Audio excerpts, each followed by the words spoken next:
నమస్తే, welcome to burning issue. దేశ రాజకీయాల్లో కమలం వికసిస్తోంది. కానీ వింధ్యకు అవతల మాత్రమే.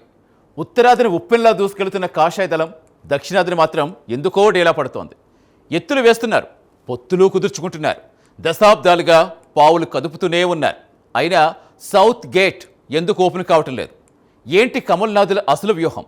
దక్షిణాదిపై దండెత్తేందుకు ఢిల్లీ బాసులు వేస్తున్న ఆ భారీ స్కెచ్ ఏంటి? వింధ్యకు యువతల కమలం వికసించేనా లేదా?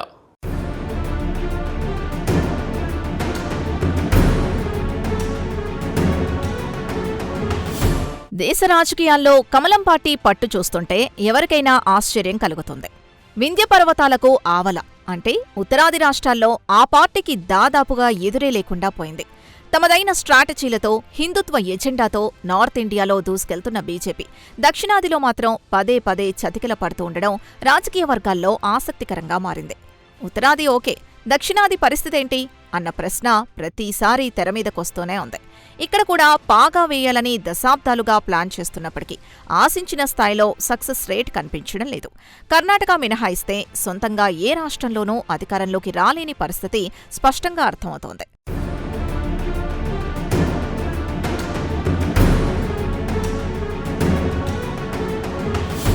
సౌత్ ఇండియాలో ఎంట్రీ ఇవ్వడానికి బీజేపీ అధిష్టానం ఎప్పటికప్పుడు కొత్త ప్లాన్స్ రచిస్తూనే ఉంటుంది. అగ్రనాయకత్వం అంతా ఇక్కడే ఫోకస్ పెట్టి స్థానిక పార్టీలతో పొత్తులు పెట్టుకుని మరీ చాణక్యం ప్రదర్శిస్తున్నా ఆశించిన స్థాయిలో ఫలితం మాత్రం దక్కడం లేదు. ఎదురుగాలిలో దీపం పెట్టి దేవుడా నీదే భారం అన్నట్టుగా మారుతోంది ఇక్కడ కమలనాథుల పరిస్థితి. ఈ చిన్న అవకాశం దొరికినా వదులుకోకూడదనే ఉద్దేశంతో పొలిటికల్ అలయన్స్ చేస్తున్నారు. కానీ ఆ వ్యూహాలు ప్రతిసారి బెడిసి కొడుతూనే ఉండటం గమనార్హం. జాతీయ స్థాయి ఇమేజ్ స్థానిక ఎలక్షన్స్లో ఓటు రాల్చడం లేదనే వాస్తవం ఇప్పుడు అందరికీ అర్థమవుతోంది. ఇక్కడి ప్రజల సెంటిమెంట్లను క్యాచ్ చేయడంలో పార్టీ ఫెయిల్ అవుతోందని పలువురు నిపుణులు విశ్లేషిస్తున్నారు.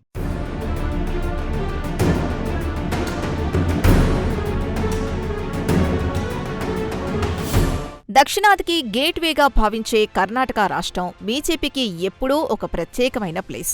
గతంలో అక్కడ సొంతంగా అధికారంలోకొచ్చి కాషాయ జెండా ఎగురవేసిన చరిత్ర వారి సొంతం. అయితే నిన్న మొన్నటి అసెంబ్లీ ఎన్నికల్లో మాత్రం బీజేపీకి ఊహించని షాక్ తగిలింది. కాంగ్రెస్ పార్టీ ఇచ్చిన గ్యారంటీల ముందు కమలం పార్టీ ఘోరంగా ఓటమి పాలు కావడం జాతీయ స్థాయిలో పెద్ద చర్చనీయాంశమైంది. ఒక్కసారిగా అధికారానికి దూరం అవడంతో పార్టీ శ్రేణుల్లో నైరాస్యం అలుముకుంది. సౌత్లో ఉన్న ఏకైక పెద్ద కోట కూడా చేజారిపోవడంతో నాయకత్వం డైలమాలో పడింది. దీనికి తోడు అంతర్గత కుమ్ములాటలు కూడా పార్టీని మరింత కుంగదీశాయన్నది కాదనలేని సత్యం. ఇక రాబోయే రోజుల్లో ఆ రాష్ట్రాన్ని మళ్లీ ఎలా కైవసం చేసుకోవాలన్న దానిపై అధిష్టానం సీరియస్గా ఫోకస్ పెట్టినట్లు స్పష్టమైన సంకేతాలిస్తోంది.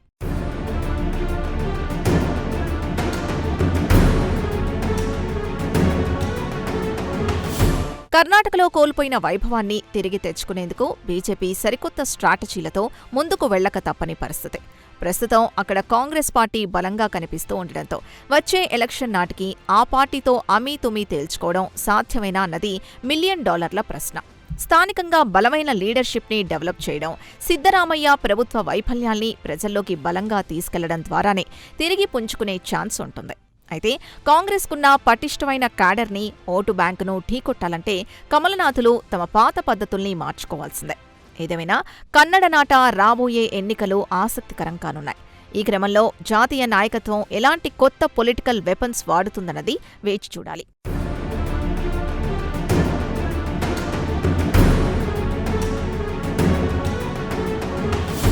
చూస్తారుగా, కర్ణాటక కోట తిరిగి దక్కించుకునేందుకు అధిష్టానం ఎన్ని ఎత్తుగడలు వేస్తుందో.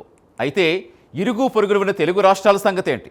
ఆంధ్రప్రదేశ్లో అంతో ఇంతో సేఫ్ జోన్లో ఉన్న తెలంగాణలో మాత్రం టార్గెట్ రీచ్ కావడానికి కమలం నేతలు అష్టకష్టాలు పడుతున్నారు. అసలు గెలుపు ముంగిట కమలం ఎందుకు చతికిల పడుతోంది చూద్దాం.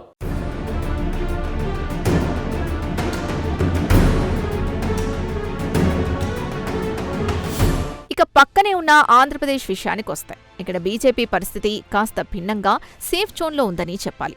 డైరెక్ట్గా తమ బలాన్ని నిరూపించుకోలేకపోయినా టీడీపీ, జనసేన పార్టీల సాయంతో ఎన్డీఏ కూటమిగా బరిలోకి దిగి అధికారంలో భాగస్వామి కాగలిగింది.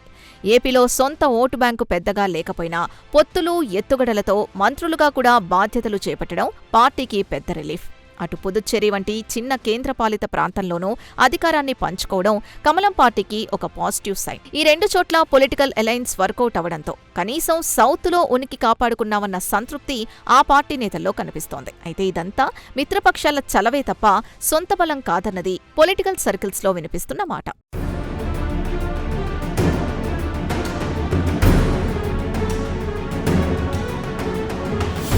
తెలంగాణ రాష్ట్రం విషయానికొస్తే బీజేపీ గ్రాఫ్ ఆసక్తికరమైన మలుపులు తిరుగుతోంది. అసెంబ్లీ ఎలక్షన్స్తో పాటు పార్లమెంట్ ఎన్నికల్లోనూ కమలం పార్టీ తన సత్తా చాటింది. ముఖ్యంగా లోక్సభ ఎన్నికల్లో ఏకంగా డబుల్ డిజిట్ సీట్లను టార్గెట్ చేస్తూ అనూహ్యమైన ఫలితాల్ని రాబట్టింది. అయితే ఇంతటి భారీ విజయాలు సాధించిన పార్టీ స్థానిక సంస్థల ఎన్నికల్లో మాత్రం పూర్తిగా చెతగలపడటం ఆ పార్టీకి పెద్ద మైనస్గా మారింది. మింగ మెతుకులేదు, మీసాలకు సంపెంగ నూనె అన్నట్టుగా క్షేత్రస్థాయిలో బలమైన క్యాడర్ లేకపోయినా జాతీయ నాయకుల ఇమేజ్తో గట్టెక్కాలని చూస్తాయి.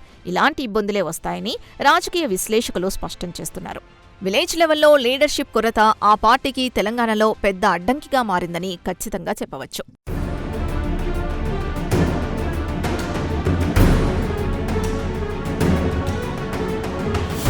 తెలంగాణలో అధికారానికి దూరమైనప్పటికీ గులాబీ పార్టీ బీఆర్ఎస్ ఇంకా క్షేత్రస్థాయిలో బలంగానే ఉండటం బీజేపీకి మరో పెద్ద ఛాలెంజ్. అధికారంలో ఉన్న కాంగ్రెస్ని ఢీకొట్టడంతో పాటు బలమైన బీఆర్ఎస్ని పక్కకు నెట్టి ప్రధాన ప్రతిపక్షంగా ఎదగడం అనుకున్నంత ఈజీ కాదు. తెలంగాణలో బీజేపీ రాజకీయం ఎందుకో అనుకున్నంత స్థాయిలో సక్సెస్ కావడం లేదని స్పష్టంగా అర్థమవుతోంది. పదే పదే మతపరమైన అంశాల చుట్టే రాజకీయం చేయడం వల్ల కొత్త ఓటు బ్యాంకును పెంచుకునే పాలిటిక్స్ చేయలేకపోతున్నారా అన్న అనుమానాలు వ్యక్తమవుతున్నాయి. వచ్చే ఎన్నికల నాటికి సరైన బ్లూ ప్రింట్తో ముందుకు రాకపోతే రాష్ట్రంలో కమలం వికసించడం కష్టమేనని విశ్లేషిస్తున్నారు. ట్రెడిషనల్ ఓటు బ్యాంకును దాటి యూత్, న్యూట్రల్ ఓటర్లను ఆకర్షించే ప్లాన్ చేయాల్సిన అవసరం ఉంది.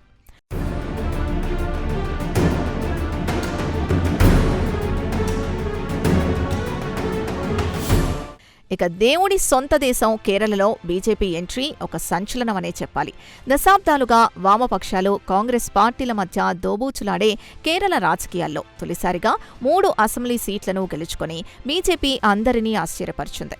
ఇది సంఖ్యాపరంగా చిన్నదే అయినా ఆ రాష్ట్రం పొలిటికల్ హిస్టరీలో మాత్రం ఇదొక మైలురాయి లాంటిది. ప్రస్తుతం అక్కడ కాంగ్రెస్ పార్టీ అధికారంలోకి వచ్చినప్పటికీ బీజేపీ మాత్రం తన లాంగ్ టర్మ్ ప్లాన్స్పై దృష్టి పెట్టినట్లు సంకేతాలిస్తోంది. ఒకసారి అకౌంట్ ఓపెన్ చేశాక ఇక వెనక్కి తగ్గేది లేదన్నట్లుగా వచ్చే 5 ఏళ్ల ప్రణాళికలకు ఇప్పటి నుంచే మెరుగులు దిద్దుతున్న తీరు కమలనాథుల డెడికేషన్కు నిదర్శనం. ఇక్కడ పాగా వేయాలంటే హిందూ ఓట్లతో పాటు క్రిస్టియన్ మైనారిటీలను కూడా కలుపుకుపోయే వ్యూహం రచిస్తున్నారు.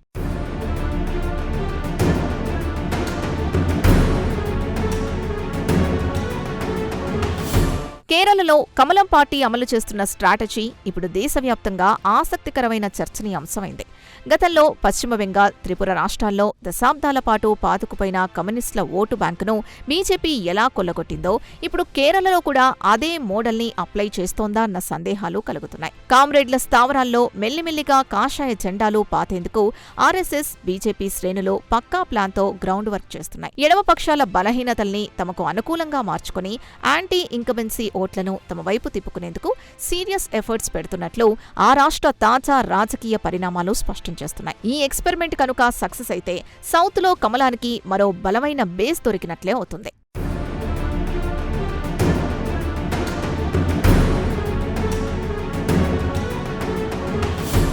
దేవుడి సొంత దేశం కేరళలో ఎర్రకోట బద్దలు కొట్టేందుకు కమల్నాథులు కత్తులు నూరుతున్నారు. బెంగాల్ ఫార్ములా ఇక్కడ అప్లై చేసి వర్కౌట్ చేస్తున్నారు. సరే, కేరళ పక్కన పెడితే ద్రవిడ రాజకీయాలకు కేర్ ఆఫ్ అడ్రస్ అయిన తమిళనాడు పరిస్థితి ఏంటి? అక్కడ గ్లామర్ పాలిటిక్స్ ముందు జాతీయవాదం నిలబడుతుందా? దళపతి విజయ్ ఎంట్రీతో బీజేపీకి పడ్డ గండేంటి? ఈ లెక్కలు ఒకసారి చూద్దాం.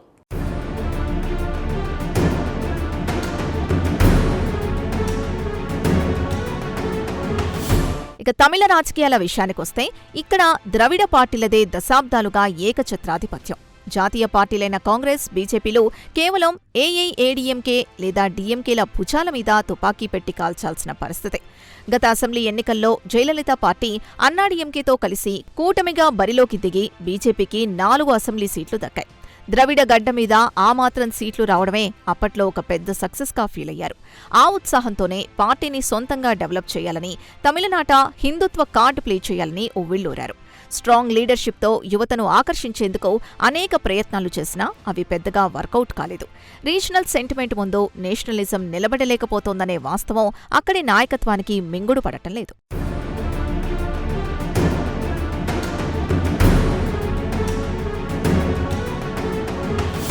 ఈసారి జరిగిన ఎన్నికల్లో బీజేపీ ఒంటరిగా లేదా చిన్న చిన్న పార్టీలతో కలిసి బరిలోకి దిగి ఏక్ నిరంజన్లాగా మిగిలిపోవడం పార్టీకి పెద్ద షాక్. ఎన్నో ఆశలు పెట్టుకున్న అగ్ర నాయకత్వానికి ఈ ఫలితాలు తీవ్ర నిరాశను మిగిల్చాయి. దీనికి తోడు కోలీవుడ్ స్టార్ హీరో విజయ్ తమిళగా వెట్రి కలగం పేరిట పొలిటికల్ పార్టీ పెట్టి సడన్ ఎంట్రీ ఇవ్వడం ఎన్డీఏ విజయానికి బ్రేక్ వేసిందా అన్న కోణంలోనూ ఇప్పుడు విశ్లేషిస్తున్నారు. యూత్ ఐకాన్గా ఉన్న విజయ్ ప్రభుత్వ వ్యతిరేక ఓటును లేదా న్యూట్రల్ ఓటును చేల్చడం వల్ల బీజేపీకి డ్యామేజ్ జరిగిందన్న వాదన కూడా లేకపోలేదు. గ్లామర్ పాలిటిక్స్ ప్రభావం తమిళనాట ఎంత బలంగా ఉంటుందో ఈ ఎలక్షన్స్ మరోసారి ప్రూవ్ చేశాయి. దీంతో బీజేపీ తన ఫ్యూచర్ స్టెప్స్ పై పునరాలోచనలో పడాల్సిన పరిస్థితి ఏర్పడింది.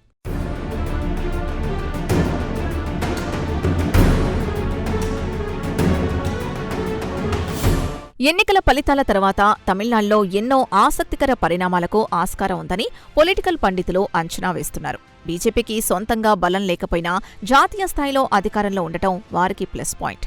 అన్నాడీఎంకే ప్రస్తుతం కష్టకాలంలో ఉండటం, డీఎంకేకి ప్రత్యామ్నాయంగా బలమైన శక్తి లేకపోవడాన్ని క్యాష్ చేసుకోవాలని కమలం నేతలు భావిస్తున్నారు. భవిష్యత్తులో విజయ్ పార్టీతో పొత్తు పెట్టుకుంటారా లేదా అన్నాడీఎంకేలోని అసమ్మతి నేతల్ని తమ వైపు లాక్కొని కొత్త ఈక్వేషన్స్ క్రియేట్ చేస్తారా అన్నది ఆసక్తికరంగా మారింది. ఏదేమైనా తమిళనాట పాగా వేసేందుకు బీజేపీ తెర వెనుక భారీ స్కెచ్ వేస్తున్నట్టు మాత్రం స్పష్టంగా అర్థమవుతోంది. మతం కన్నా భాషాభిమానానికి పెద్దపీట వేసే తమిళుల్ని మెప్పించడం అంటే కత్తిమీద సామే అని చెప్పాలి.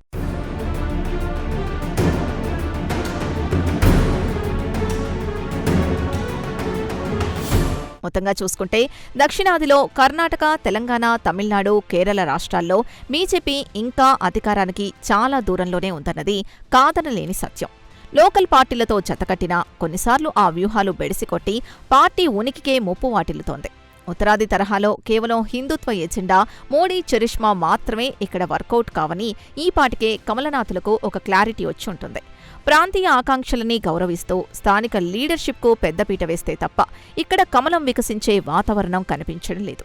అందుకే రాబోయే రోజుల్లో తమ పొలిటికల్ క్యాలిక్యులేషన్స్ను పూర్తిగా మార్చుకునే పనిలో బీజేపీ జాతీయ నాయకత్వం బిజీగా ఉన్నట్లు కనిపిస్తోంది. ఏ స్టేట్కు ఆ స్టేట్దే ప్రత్యేకమైన ప్లాన్ అమలు చేస్తేనే రిజల్ట్స్ ఉంటాయని వారు భావిస్తున్నారు.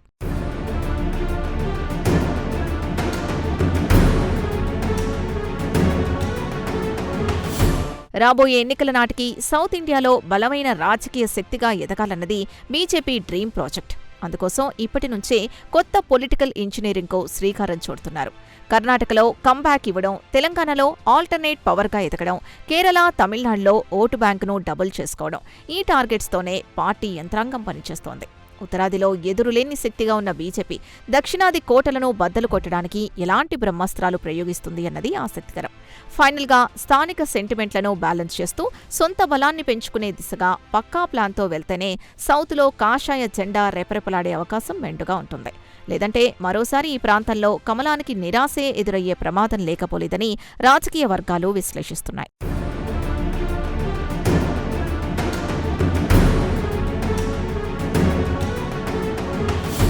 ఉత్తరాదిలో ఎదురులేని జాతీయ పార్టీ, దక్షిణాదిలో మాత్రం ప్రాంతీయ పార్టీలతో పడరాని పాట్లు పడుతోంది.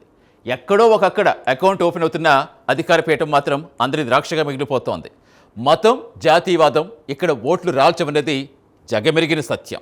మరి ఈ వాస్తవాన్ని గ్రహించి కమల్నాథులు రూట్ మారుస్తారా లేక పాత ఫార్ములాతో పబ్బం గడుపుకుంటారా? దక్షిణాది ప్రజల మనసు గెలవాలంటే కమలం ఇంకా చాలా రాజకీయ పరిపక్వత సాధించాల్సిందే.